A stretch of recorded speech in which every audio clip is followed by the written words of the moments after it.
Vous écoutez This is Blue School, un podcast, une chaîne YouTube. On performe, on enregistre et on monte nos parties de jeux de rôle comme des spectacles. Mon petit Vos, c'est très mal élevé de se cacher. Yosong ? La tapisserie apparaît. Tu ne fais que retarder l'inéluctable. Vous êtes dans ma tête. Vous êtes dans ma tête. Approche, petit. Approche. Oh, Ah! je t'ai trouvé. Viens, Vos, viens. Allez vous faire foutre! Viens dans mes bras.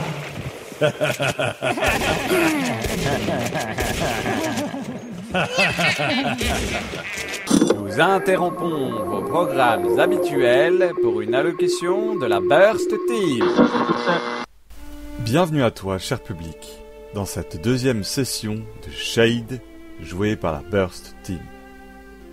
Avant de te plonger dans les nouvelles aventures des Ombre di Cabelletti, je vais m'attarder sur l'une des spécificités du background du jeu de rôle Shade.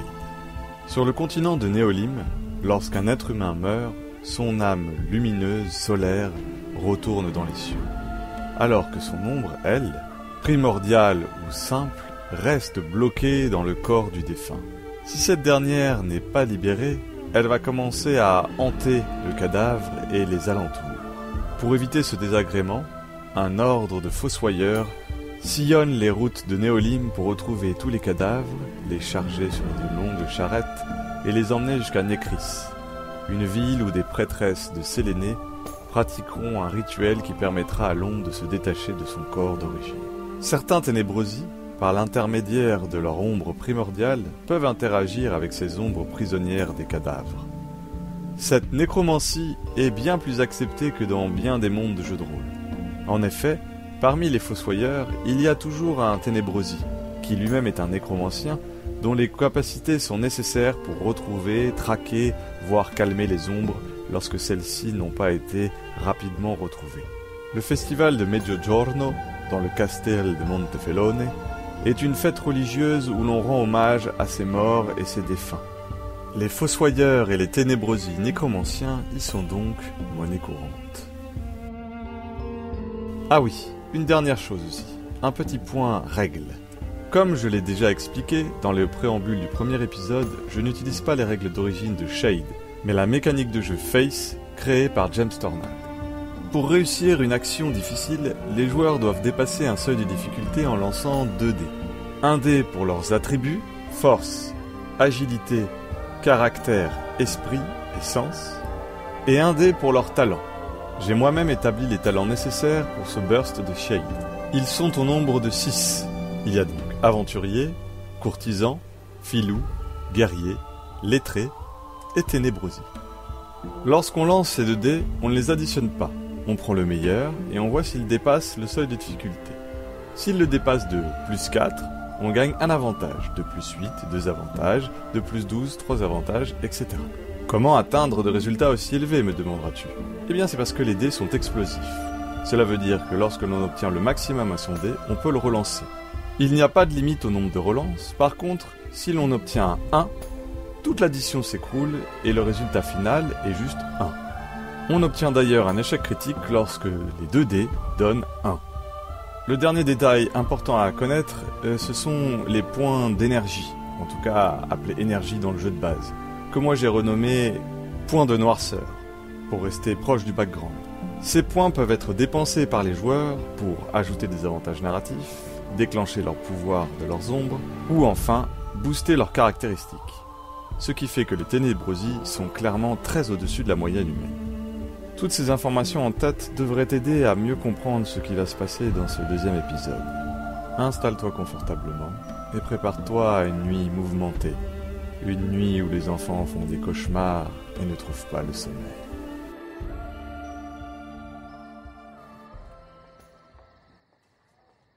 Vous êtes en train de marcher dans une rue. Il y a une forme qui approche. Peut-être un fêtard, ou quelqu'un qui a l'air d'être en tout cas malade, puisqu'il avance lentement dans votre direction, Il a l'air de boiter et se rapproche de vous. Que faites-vous ? J'avise la forme. Est-ce qu'elle me semble être celle peut-être d'un garde ou c'est vraiment un civil, non ? Non, ça elle a l'air d'être habillée en guenille. Sa tête est penchée en avant. Elle n'a pas l'air de regarder devant elle. Elle avance en boitant. Ses bras sont ballants et ses vêtements sont plutôt celles d'une personne du commun.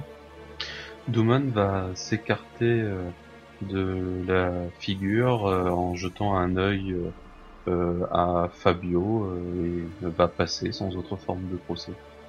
La forme se rapproche de plus en plus de vous et la première chose qui vous atteint, c'est une odeur. Une odeur de putréfaction. Quelque chose de vraiment très désagréable. Vos ombres vous rapportent des sons, des bruits, donc par les sens de vos ombres. Vous entendez des choses comme...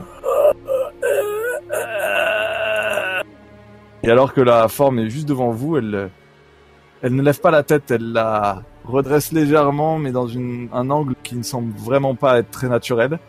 Vous voyez que sa peau a l'air d'être livide, ses yeux sont cousus, ce qui est une tradition mortuaire dans le continent de Néolim. Et la forme semble tendre des bras et essayer d'agripper le premier qui passe à côté. Fabio, qu'est-ce que c'est que ça ? Ça, c'est mort. C'est mort et ça ne vit que par une puissance de la nécromancie des ombres. Ah. Faisons demi-tour. Je laisse Duman prendre un peu d'avance.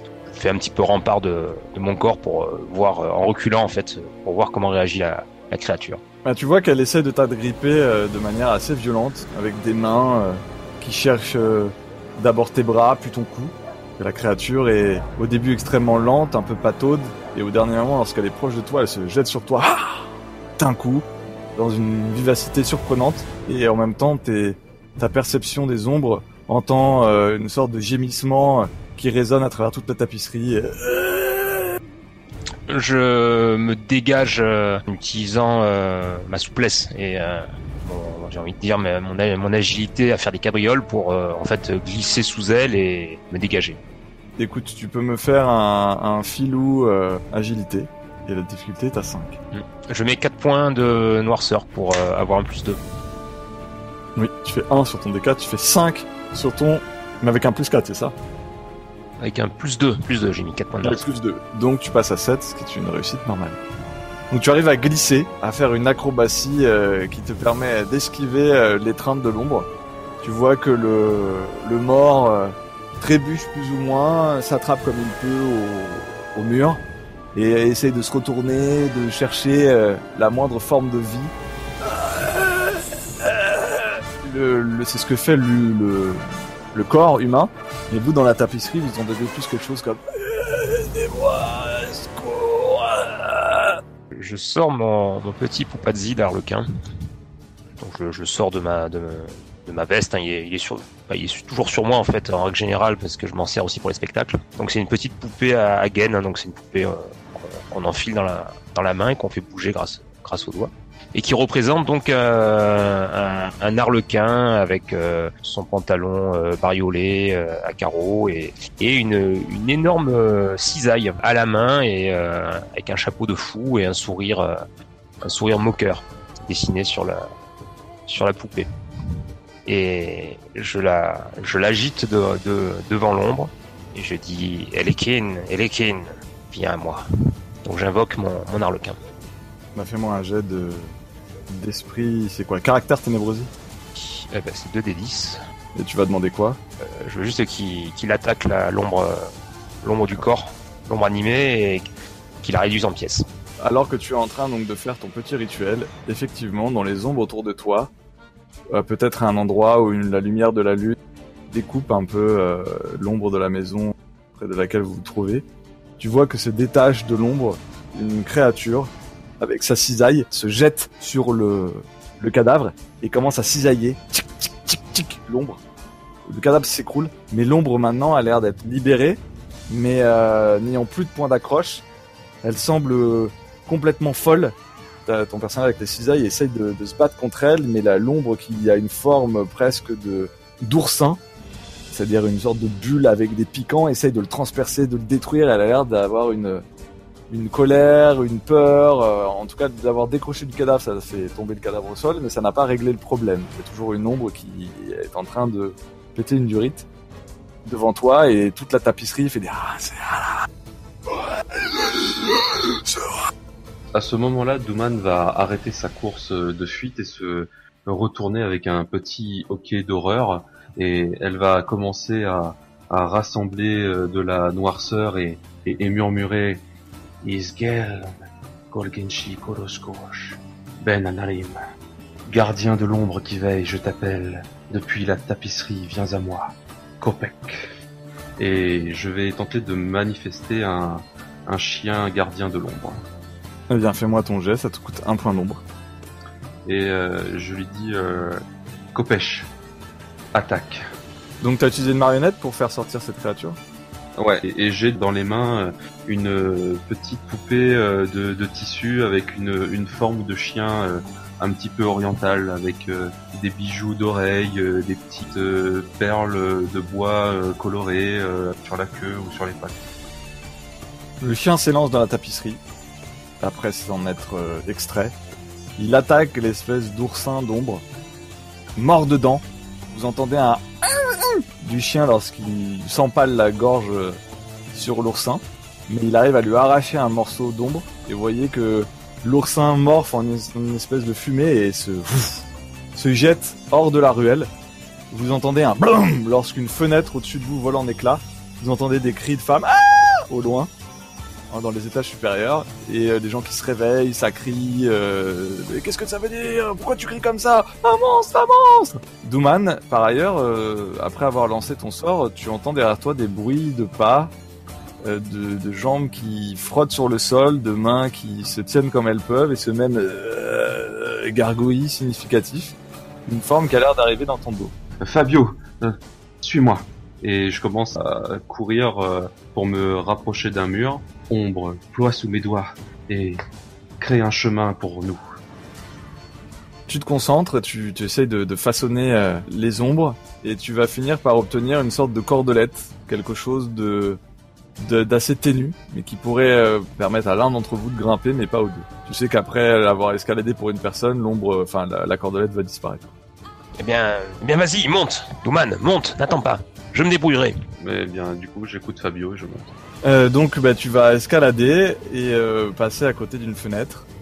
Donc tu vois que la fenêtre a volé en éclats, t'entends des cris, que ça a l'air d'être la panique à l'intérieur de la maison.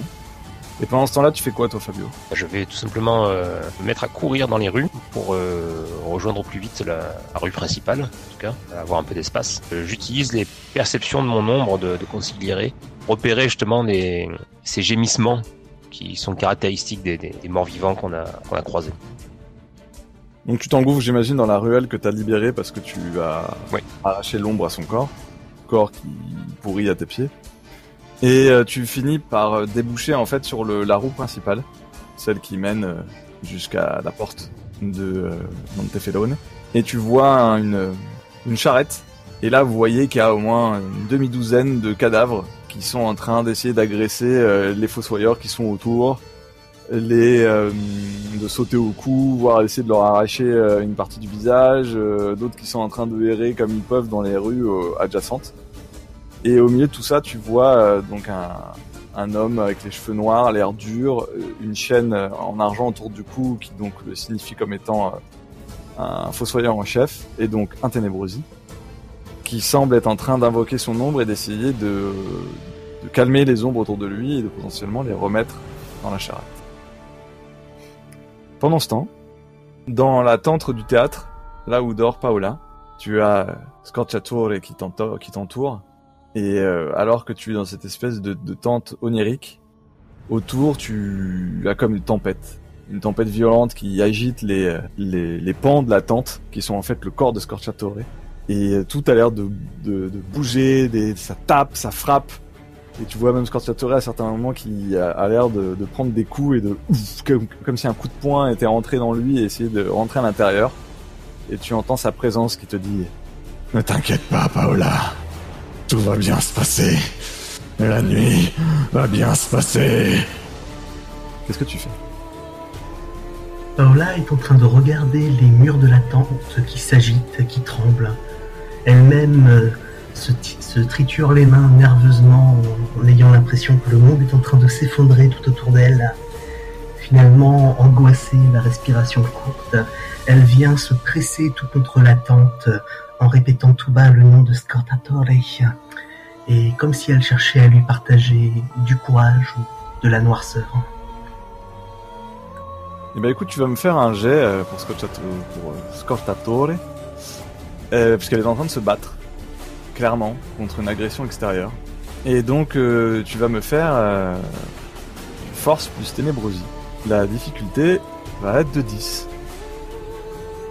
Donc je t'ai demandé un 10, tu m'as fait un 4. La structure même de Scortatore se délite et s'arrache, tu perds 10 points de noirceur. Alors que tu vois que Scortatore a l'air de se faire complètement éventrer. Et c'est des morceaux de Scortatore qui sont en train de flotter comme ça. Et alors il est toujours en vie, on ne tue pas une ombre. Hein.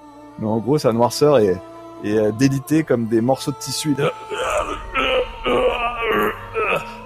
Réveille-toi, petite. Réveille-toi. Sauve-toi. Il va te manger.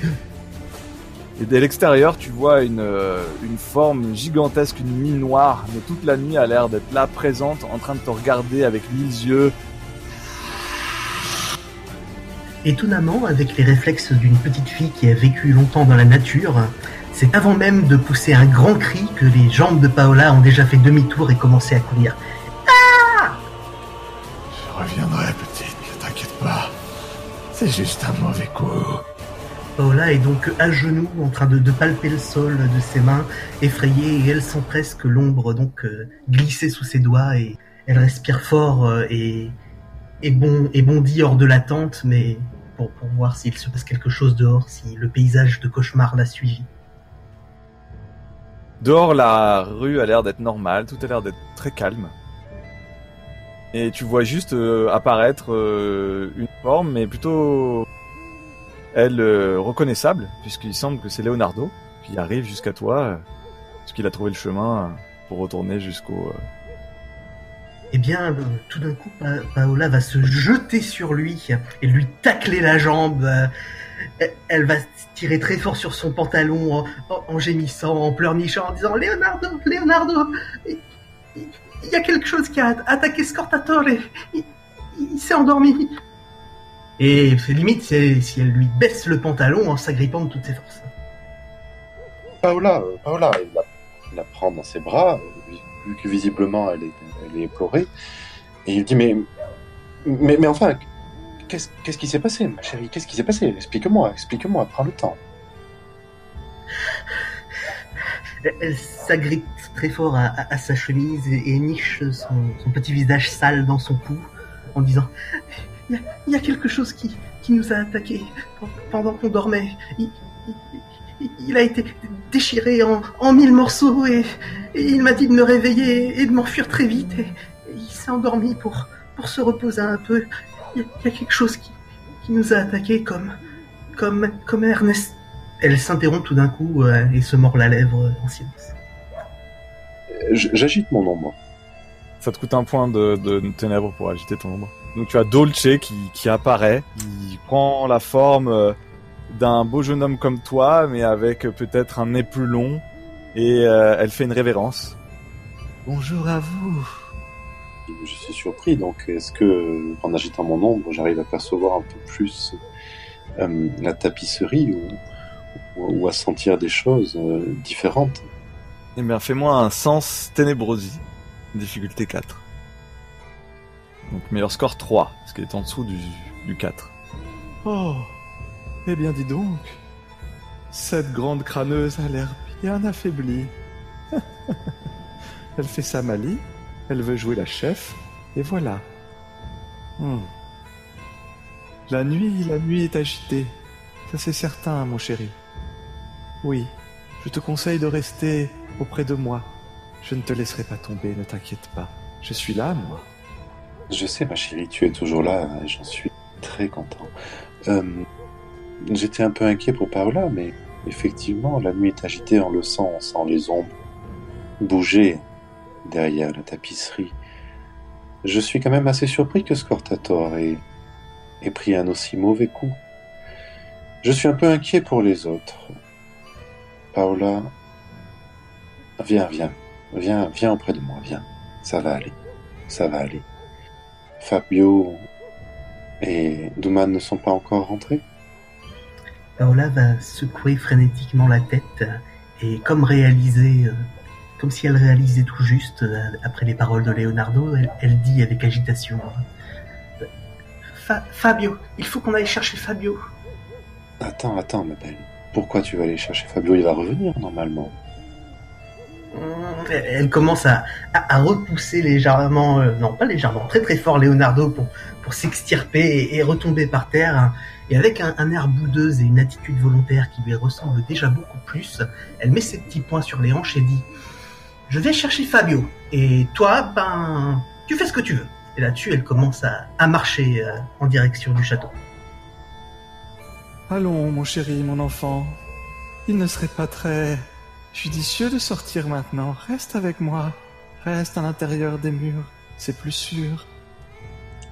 On fait un petit tour, Dolce. On fait un petit tour. Comme ça, la petite, elle se sort un peu. Elle a fait un mauvais cauchemar. Elle a son ombre qui s'est un peu déchiré, qui s'est un peu décomposé. Donc, on peut faire un petit tour, parce que comme ça va la rassurer, et après on rentrera. Et comme ça, après, Fabio et Duman vont nous rejoindre. Mais ne t'inquiète pas, on fait un petit tour, et après on revient. Je suis toujours là, Godlion. Quand j'aurai récupéré mon énergie, j'irai te fesser. Oh, j'adorerais ça, Scortator, et tu sais. Mais ce sera effectivement quand tu seras un peu plus en forme. En tout cas, ne t'inquiète pas, je vais prendre soin de Paola. Allez, allons-y. Duman, Fabio, vous êtes face à ce ténébrosi fossoyeur de son état, et qui semble un peu dépassé, mais en train de lancer tout ce qu'il a comme sort via son ombre pour ordonner aux ombres des cadavres de rester calmes, de revenir à l'état inerte. Et vous entendez des phrases dans la tapisserie, mais qui pourraient se traduire par « Retournez, ombre, à l'état de cadavre. Je suis un fossoyeur. Je suis là pour vous emmener jusqu'à Nécris. Je suis Bruno Sarabanda, le plus grand fossoyeur de tout Néolim. Retournez d'où vous venez. Grâce à moi, vous irez jusqu'à Nécris. Obéissez-moi » Que faites-vous? Je demande déjà, Fabio cherche des yeux Duman qui est normalement sur un toit. Duman a essayé de suivre des yeux Fabio en se déplaçant sur les toits, et quand elle voit qu'il la cherche, elle fait un petit signe discret de la main en continuant d'observer le fossoyeur. Très bien. Je lui fais également un signe de la main en lui signifiant de rester où elle est. Je m'approche du fossoyeur en chef. Je ne sais pas ce qui se passe, mais je vous envoie la garde. Ne vous inquiétez pas. Lorsque tu arrives à la porte, tu ne vois ni garde, mais tu vois arriver Leonardo et Paola. Mes amis, c'est assez fou ce qui est en train de se passer.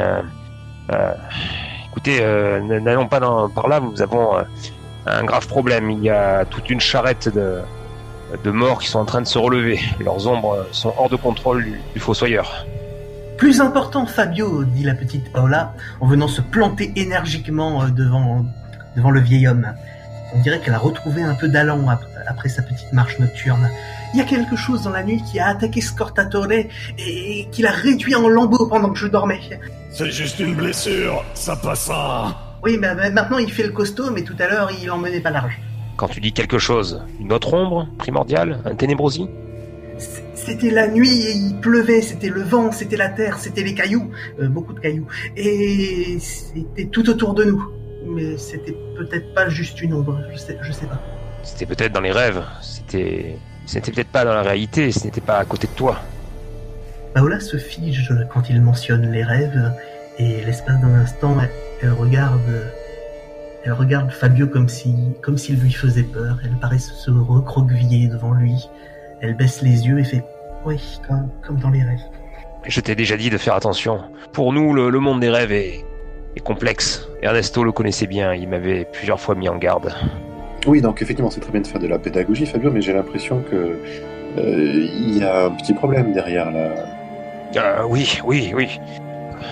Pendant que le groupe discute, il y a Douman qui est recroquevillée sur un toit en train de regarder le fossoyeur lutter contre les morts et elle est là, ses poings crispés, ses jointures blanchies avec la nervosité, mais elle murmure « Allez, fossoyeur, allez, fais quelque chose. Il n'y a que toi qui peux faire quelque chose. Ah, mon Dieu. » Et elle hésite à se dévoiler pour aider le fossoyeur ou à attendre. Dans quelle situation se trouve-t-il, ce fossoyeur? Bah, je vais te dire ça. Oh. Pas terrible. Il vient de tomber au sol, alors que il y a une créature qui commence à lui mordre la botte, que la deuxième lui saute au visage. Et bien du coup, Douman va depuis le toit ressortir sa petite figurine de chien en tissu et rappeler Kopech à elle. Ok, ça va te coûter un point de noirceur et je vais pouvoir me faire un jet sous 5. Alors t'invoques Kopech, pas de soucis. Il apparaît, il est là. Il traîne un petit peu la patte. Je sens que le coup de la dernière fois, quand il s'est fait déchirer la mâchoire sur l'ombre oursin, ça ne lui a pas plu. Et donc il y va, il rôde autour, tu vois, il les renifle dans la tapisserie, mais tu vois que le chien a l'air de plus aboyer dessus, dans les ombres, il les pointe de sa mâchoire, il grogne, mais il est là, et il fait pas grand chose pour aider ce pauvre fossoyeur. Je dis bon, écoutez, je pense qu'il y a urgence là, et donc je cours. Et je dis dans ma tête à Dolce, je suis désolé, je pense que je vais devoir te fatiguer un peu plus et ça va peut-être pas te plaire parce que tu es déjà très fatigué. Mais là, on va devoir un peu essayer de calmer ces morts-vivants qui sont en train de peut-être croquer quelqu'un. Donc si tu pouvais aller leur parler, s'il te plaît, et essayer de leur dire qu'il faut qu'elles se calment, je t'en serais très gré, ma chérie. Évidemment, il vaut mieux qu'il soit calme plutôt qu'énervé si je veux qu'il ne croque pas ton si joli minois. Je vais décrocher mon nez.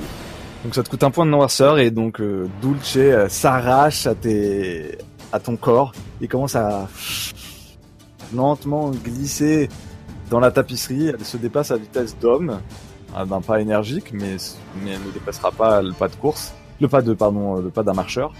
Elle arrive au niveau des ombres et elle grandit et commence à essayer de leur parler.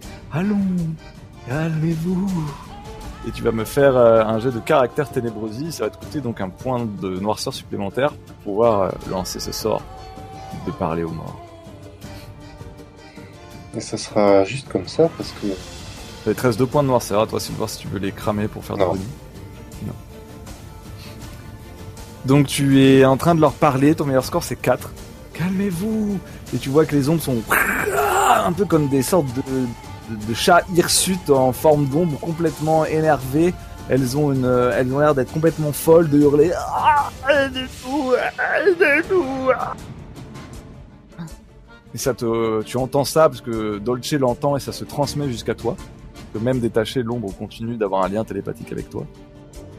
Et vous voyez l'ombre du fossoyeur qui arrive à mettre KO une des ombres. Il y a un cadavre qui tombe, mais il y en a un qui commence à lui attaquer l'épaule. Il y a du sang qui commence à gicler. Le fossoyeur qui... Bon, pour le coup, Fabio donc il s'est retourné, il voit ça, il voit qu'il n'y a aucun garde, il n'y a pas d'homme d'armes autour de nous. Alors tu vois, vous entendez derrière vous des hommes d'armes qui sont en train d'accourir. Et ils arrivent près de vous, ils sont 3-4, puis quand ils voient la scène, ils ont l'air d'arrêter, de stopper et de de se regarder. Qu'est-ce qu'on fait? Je sais pas. Je les motive. Je les motive vite. Cet homme a besoin d'aide. Ce ne sont que des cadavres. Vous n'avez qu'à les frapper avec vos lances et les repousser. Si tu veux, ça va te coûter des points de noirceur. En tout cas, ça va être un caractère courtisan. On peut dire que tu leur donnes un ordre. Et sauf que la difficulté, elle va être de 7. Ils ont l'air d'être complètement horrifiés. Et c'est tabou total d'attaquer des morts. Enfin, il y a des ténébrosies, il y a un fossoyeur, c'est le spécialiste de ça. Il a pas l'air de s'en sortir. Et ils ont pas envie de risquer leur vie, quoi. Alors, j'ai que caractère, mais je vais mettre 6 points de noirceur. Pour avoir un +3 et... Mais Paola, tu veux t'aider ou pas? Paola va lui en donner 2, car pendant qu'il est en train donc de haranguer les gardes, Paola va ramasser un caillou et faire quelques pas vers les ombres, et comme pour moquer leur manque de courage, jeter les cailloux en direction des morts-vivants qui attaquent le fossoyeur. 8 +4. Je t'avais demandé un 7, et donc ça te fait même un avantage. Paola est en train de crier derrière lui « Allez les foies jaunes, donnez-moi vos lances, sinon moi je m'en occupe !» Mais vous n'avez pas laissé faire une enfant. Regardez, elle a plus de courage que vous. Allez, dégagez cet homme, il faut le sauver. Embrochez ces satanés morts-vivants une fois qu'ils auront leur lance au niveau du corps. Cloués au sol, ils ne bougeront plus. Vous voyez sortir de l'hostellerie, parce que tout ça se passe pas très loin de l'hostellerie, avouons-le. Vous voyez sortir donc Alfredo de l'hostellerie avec son mauvais air, une lame, il voit la situation, il voit les hommes, il fait « Bande de bougres de quoi? Allez-y, aidez-le, bon sang de bois !» Et donc les 5 hommes se regardent, prennent leur hallebarde et font « Vous chargez !» et commencent à courir sur les cadavres et essayer de les embrocher pour libérer le fossoyeur.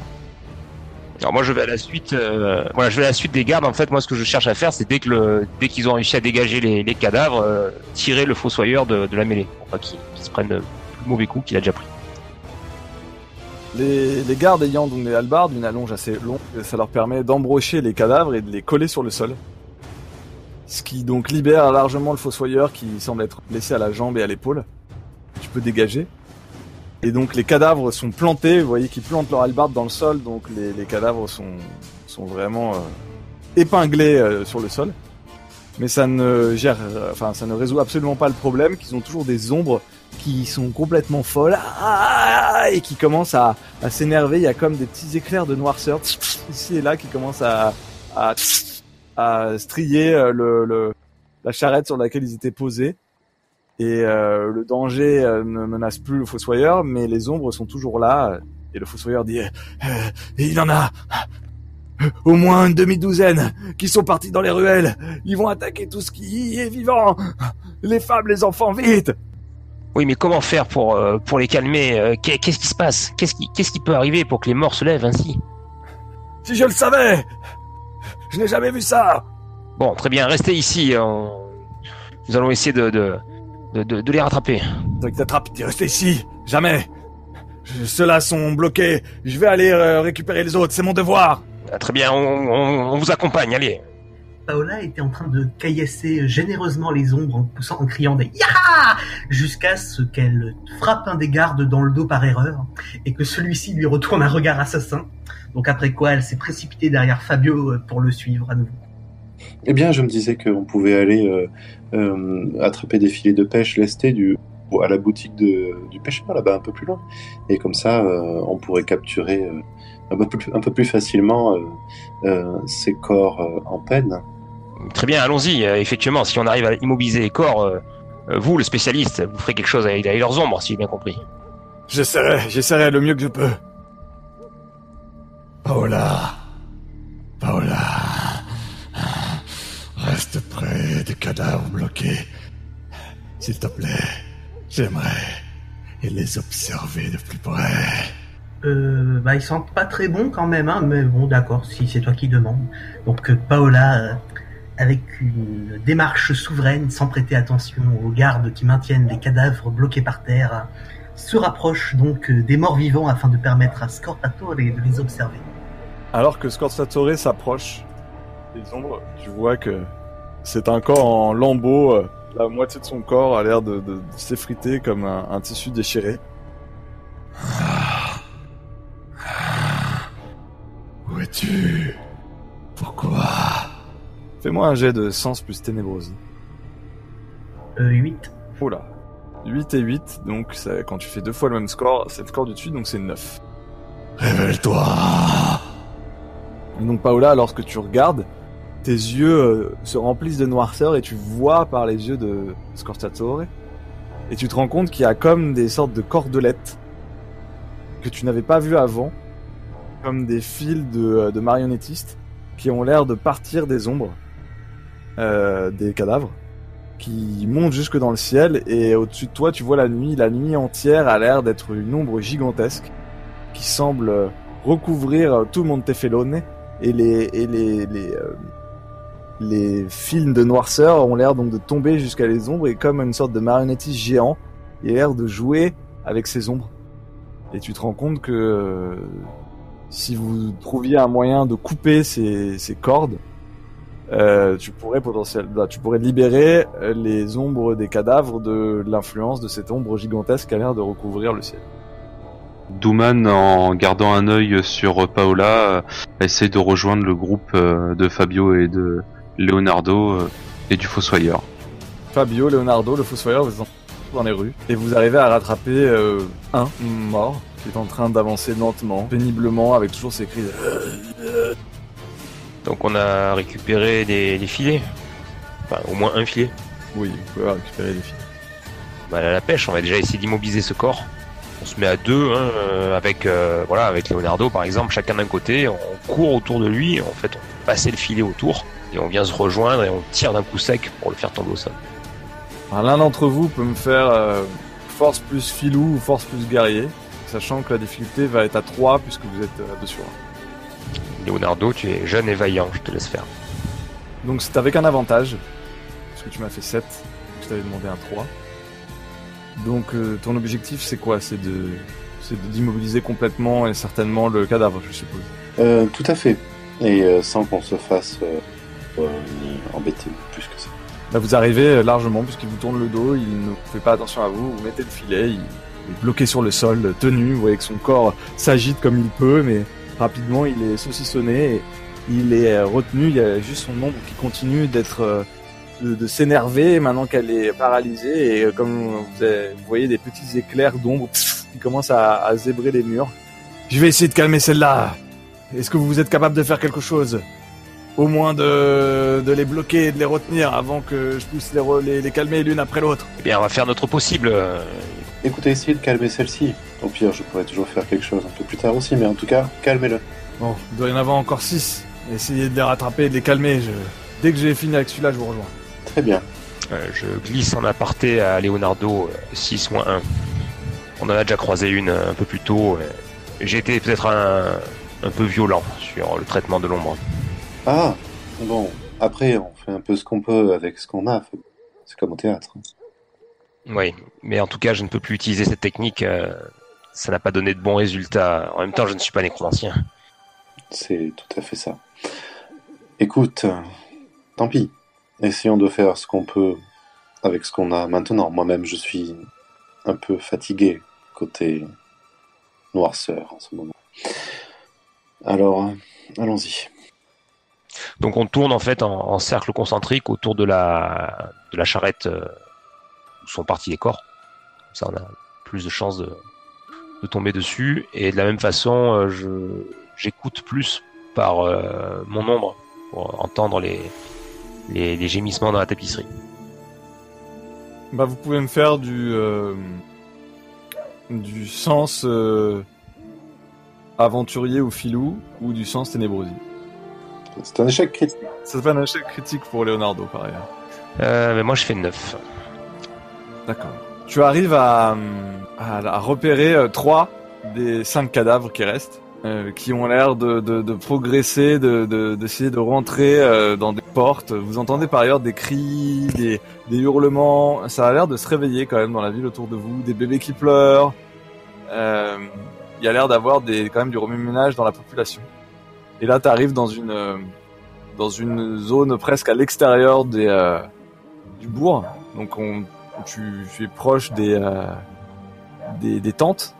des gens qui sont là et qui eux par contre sont pas du tout protégés n'ont pas de mur pour les protéger des zombies. Et donc tu arrives en voyant 3 cadavres qui sont en train d'avancer vers une tente et potentiellement vouloir l'arracher.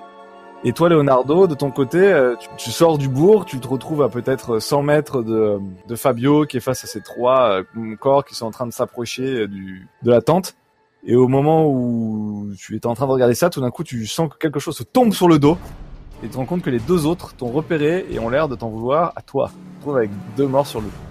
Oui, mais je fais une excellente galipette qui me permet de m'extraire de leurs bras, certes généreux, mais que je n'ai pas envie de tâter de trop près aujourd'hui. Eh bien écoute, la difficulté va être, parce que t'es surpris et qu'ils sont 2, elle va être à 7. Eh bien, je vais utiliser 10 points. C'est 2 points de mort, ça, c'est ça? Ouais, tu tomberas à 0, ça veut dire que Dolce s'éteindrait avant de pouvoir se recharger. Ouais, Dolce, au revoir. À tout à l'heure. Quand tu fais ça, il y a Dolce qui te fait « Non, non, tu es seul, tu vas mourir, ne fais pas ça !» Tu as fait 8, tu pourrais le relancer, mais c'est un succès. Non, ça ira. Donc d'un réflexe presque surhumain, tu esquives d'un coup, roulade, pendant que les 2 corps se cognent les uns les autres et leurs bras s'entremêlent et n'arrivent pas à t'atteindre. Tu roules sur le sol, te mettant à distance. Douma n'est pas là, vous j'imagine vous courriez dans leur direction. Et vous arrivez, vous êtes à 200 mètres, vous voyez Fabio qui est en train de pour l'instant à l'arrêt devant les 3 cadavres qui sont en train d'essayer d'arracher les pans d'une tente. Et vous voyez qui dans une acrobatie donc surhumaine jaillit et semble esquiver 2 cadavres qui essaient de l'attraper. Scortatore, est-ce que tu peux lui montrer à Fabio les liens qui unissent les corps à la grande ombre dans le ciel, ou bien c'est pas possible? Je me sens un peu faible pour ça. Juste dis-lui qu'il utilise son arlequin pour couper les fils. Coupe. D'accord. Donc Paola est aussitôt en train de d'étaler en direction de Fabio en répétant pour elle-même « Coupe !» Si elle arrive tout près de Fabio, elle va lui dire « Fabio, les corps sont reliés au ciel par une grande ombre. Il faut que tu utilises ton arlequin rigolo qui a une grande paire de ciseaux afin de couper les liens. » Ah bon, des cordes, tu dis? Oui, tu peux pas les voir parce que Scortatore, il est meilleur que vous tous, mais il y a bien des cordes qui les relient au ciel. Meilleur que nous tous. Consigliere est une ombre primordiale, certainement plus vieille. C'est juste qu'elle est un peu moins développée. C'est pas le moment de vous mesurer l'engin, allez, zou. Donc je me concentre par les yeux de Consigliere pour essayer de repérer ces fils, ces cordes dont vient de me parler Paola. Il faut que je sache où je vais envoyer l'arlequin. Consigliere est en train de murmurer dans ta tête. Effectivement, il y a quelque chose. On va guider l'arlequin. Et ça faucille.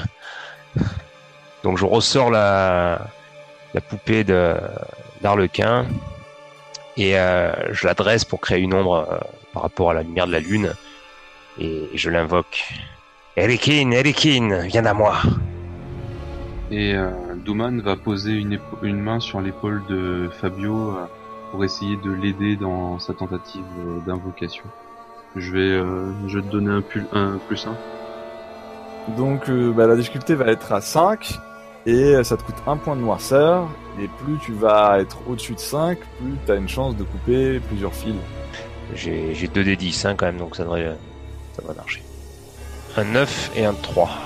Donc ça fait un avantage. Sortant de la tapisserie, ton arlequin, avec un air enjoué, des gestes dégingandés et un petit rire muet, grâce à sa cisaille, attaque les cordes au-dessus des 3 zombies. Et clic, clic, clic, les 3 corps finissent à s'écrouler juste au moment où ils allaient arracher les pans de la tente. Les ombres ne sont pas moins énervées, mais elles n'ont plus cette forme de boule avec des piquants d'oursin. Elles sont plus comme des âmes en peine, recroquevillées sur elles-mêmes. Elles n'ont pas l'air bien, elles vont devoir être traitées par un nécromant, c'est certain, mais elles n'ont plus l'agressivité de tout à l'heure.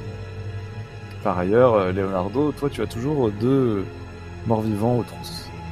Donc je vais reculer calmement pour essayer de rejoindre les autres qui sont un peu plus loin. D'autant que il m'a semblé voir l'arlequin sortir, donc j'ai l'impression que Fabio a une idée derrière la tête. Et quand Fabio a une idée derrière la tête, c'est une bonne chose. Tu recules avec ta lame, tu tiens à distance les 2 zombies qui essayent de t'attraper, de te saisir, mais ne prennent que des coups de lame. Peut-être que tu as fait voler un doigt ici et un pouce par là. Et tu finis par réduire la distance entre toi et les autres. Mais il y a néanmoins 2 corps qui continuent à avancer dans ta direction. Et le fossoyeur ne donne pas signe de vie pour le moment. Fabio, je crois que tu as sorti l'arlequin. Je sais pas trop, je suis un peu occupé là en ce moment. Mais peut-être que... Quoi, il y a un coup à jouer, c'est ça? Tranche au-dessus d'eux. Tranche à la tapisserie. Il y a des câbles, des... Mais tranche avec quoi? Avec la rapière? Tu veux que je tranche? Il y a du vide au-dessus. Ben, je t'envoie l'arlequin s'il est encore là. Si je peux le maintenir. Ça va te compter 1 point d'ombre supplémentaire de ténèbres pour pouvoir le maintenir. Allez, c'est payé. Et il va se jeter sur les 2 autres et tu vas me faire un jet d'agilité ténébrosie ou force ténébrosie. Je fais un 1 et un 2. C'était pas mal la catastrophe. Donc l'arlequin se jette avec son ricanement silencieux, sa cisaille, tic tic tic pour essayer de couper les fils. Vous voyez que les ombres, donc avec toute cette forme d'oursin chaotique, grandissent et piquent, transpercent de toutes parts l'arlequin qui part en lambeaux. Et le dissout avant qu'il ait le temps de porter son attaque. Fabio, c'est bon ou pas là? Ça n'a pas trop changé, j'ai l'impression. Je suis toujours aussi occupé. C'est pas bon, il faut qu'on immobilise des corps pour l'instant. Et Douman, elle est où là? Elle est encore à traîner ses fesses à gauche, à droite là, ou quoi? Elle est où? Elle est pas où là? Alors qu'il est en train de parler, il se fait submerger par les 2 corps qui gertent sur lui, qui commencent à le mordre. Leonardo! Non! Douman va puiser dans la tapisserie pour réinvoquer le chien, même si elle sait que ce n'est pas très efficace. Ok, bah ça va te coûter 1 point de ténèbres pour l'invoquer. Donc 11. Ouais. 11, je te demandais un 5, ça te fait un avantage, et j'imagine que ton objectif c'est qu'il soit particulièrement tranchant, c'est trop au chien? Oui, le plus efficace possible dans la situation. Et il se jette, alors que donc, Leonardo est sur le sol en train de se faire mordre jusqu'au sang par les cadavres. Ton chien se jette dans la tapisserie et essaye d'attraper les fils de ténèbres qui tiennent les 2 corps. Et alors que Douman a la marionnette du chien, elle le dirige en grommelant « Lâchez-le, lâchez-le, lâchez-le, lâchez-le !» Et comme c'est un chien qui se bat et non pas toi, c'est les statistiques du chien qu'on va utiliser. Et donc puisque tu l'as rendu particulièrement combattant, tu vas me lancer un D6 et un D8. Tu m'as fait un 2 et un 3. Ils se défendent, les ombres, en prenant cette forme d'oursin, et les pics empalent le chien qui se dissout après avoir reçu la même attaque que l'arlequin. Leonardo est en train de se faire happer par les zombies qui sont en train de le mordre jusqu'au sang. Il est juste face à vous. Qu'est-ce que vous faites? Là, Fabio se jette. Là, c'est purement physique. Je décroche un énorme coup de pied dans le zombie qui est, pour moi, le plus en position de bloquer Leonardo. Je vais envoyer un très grand coup de pied dans sa mâchoire pour le décrocher, pour le faire tomber sur le côté. Et libérer Leonardo. Donc voilà, j'y vais vraiment de manière physique. De toute façon, j'ai rien d'autre. Hein, comme... Là, c'est force guerrier. 4. 4 Voilà. Je le relance. Ah ouais, là, c'est le qui tout double. 8. Bam! Tu mets un coup de poing, tu soulèves de toutes tes forces. Tu l'empales sur un pieu, peut-être, ou d'une barrière, ou quelque chose comme ça, ce qui fait que le zombie bouge comme il peut, mais ses jambes pataugent dans la boue Et Leonardo, tu n'as plus qu'un seul corps sur toi qui essaye de te mordre à la gorge. Tu es blessé, tu saignes. Comment essayes-tu de te dégager? Eh bien, si je pouvais le marque-bouter sur le sol et le repousser extrêmement fort de mes 2 pieds joints, prenant l'exemple sur Fabio, c'est ce que j'aimerais faire en tout cas. Eh ben, ça va être du force guerrier. Donc tu essayes de pousser la créature et elle résiste, tu vois qu'elle te mord. Ah, et dans l'épaule, tu perds 4 points de vie. Scorciatore qui murmure il faut vraiment faire tout seul d'ici. Et il se jette sur le lien et tu vois qu'il se transforme en une énorme bouche avec des crocs. Il essaye d'arracher le lien qui retient le dernier zombie.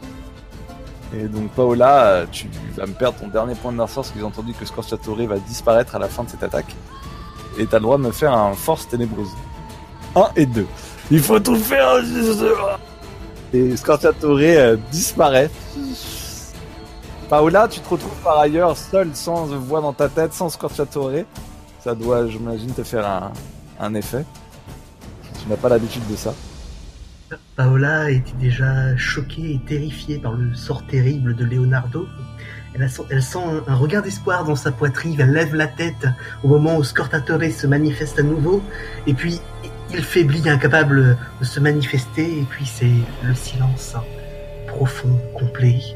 Elle se sent terriblement solitaire, et finalement elle s'effondre à genoux en pleurnichant, en murmurant « non, non, non !» et se plaque les 2 mains dans les oreilles, comme pour couvrir cet étouffant silence qui l'étrangle.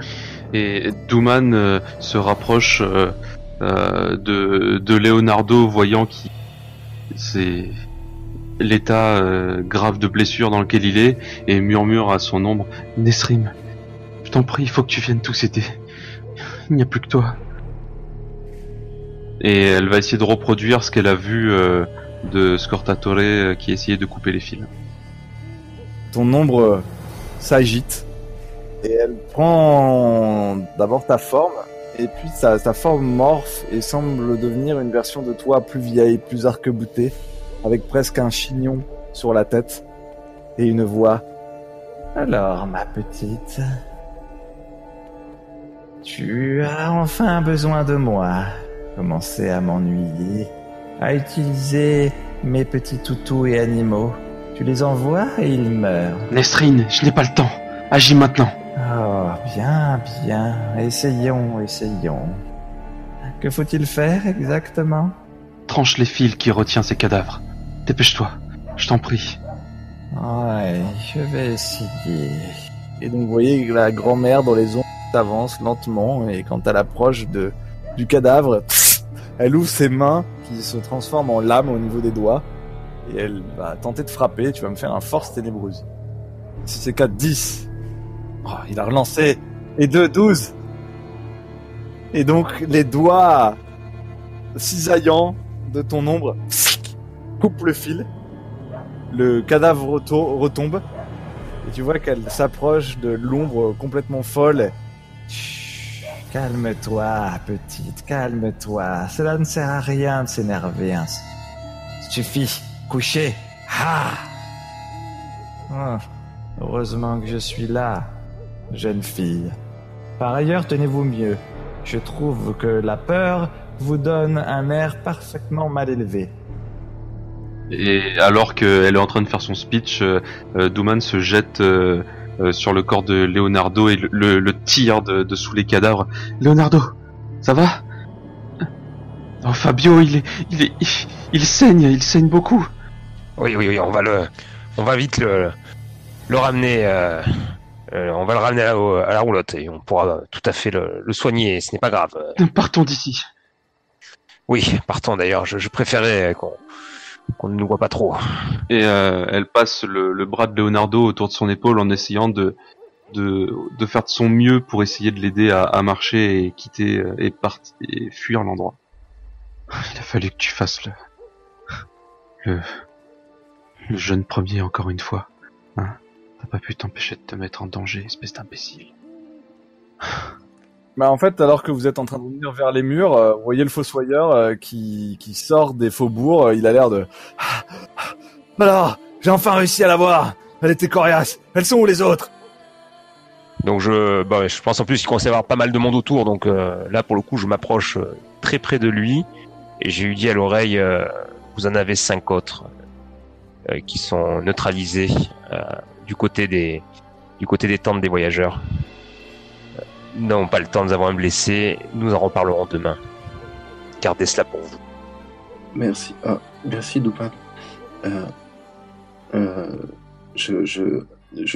Heureusement que tu étais là. Chut, ne parle pas. Garde tes forces. T'as intérêt à pas crever ce soir. Je dois t'expliquer en long, en large et en travers pourquoi t'es un abruti fini. Tu m'as compris? Attends, tu as un truc là. Et Leonardo te pose un petit baiser sur la joue de Man. Jusqu'à ta tombe, tu feras le joli cœur, abruti. Merde. Ouf.